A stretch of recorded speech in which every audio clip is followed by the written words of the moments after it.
अहो जेवण तयार आहे, चला जेवायला. चला. गोपाळ आला सर, चल हातपाय धुवून घे आणि जेवायला चल. गोपाळ, लग्नाची लई खरेदी बाकी आहे. तू जोवर पैसे देत नाही ना तोवर काहीच होणार नाही. कधी देतो पैसे? ताट वाढली. अहो तुम्हाला पण वाढू? आता भूक नाही मला.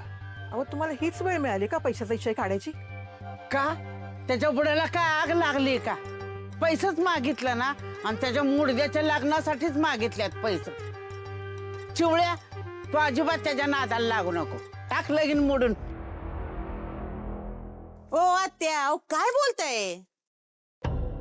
आप्पा, काय सारखं पैसे पैसे मागता तुम्ही माझ्याकडे? लग्नाच्या खरेदीमध्ये किती खर्च झालाय माहिती ना तुम्हाला?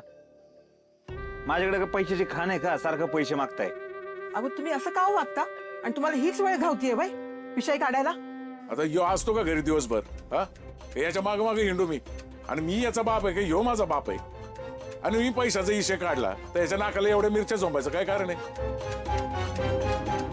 लगीन घर आहे, पैसा लागणारच ना. का आता पैशाचा विषय काढायला मुहूर्त काढू मी? अव तसं नाही हो, पण वायाच जेवण झाल्यानंतर बोलला असता तर नाही का? हा वर गोपाळ, तू नको वाईट वाटून घेऊ. हा चला जाऊ जेवायला. झालं झालं का आता समाधान? माझं झालं, म्हणजे इस्त्री झाली माझी. चला भूक लागलेत. थांब रे सुद्या. वय हो, खरंच नाही तुमच्याकडे पैसे? असते तर मागितले असते का? आता मी त्या लग्नाचे काय बघणार नाही आणि पैसे बी मागणार नाही. तुम्हाला काय गोंधून घ्यायचं ते गोंधून घ्या.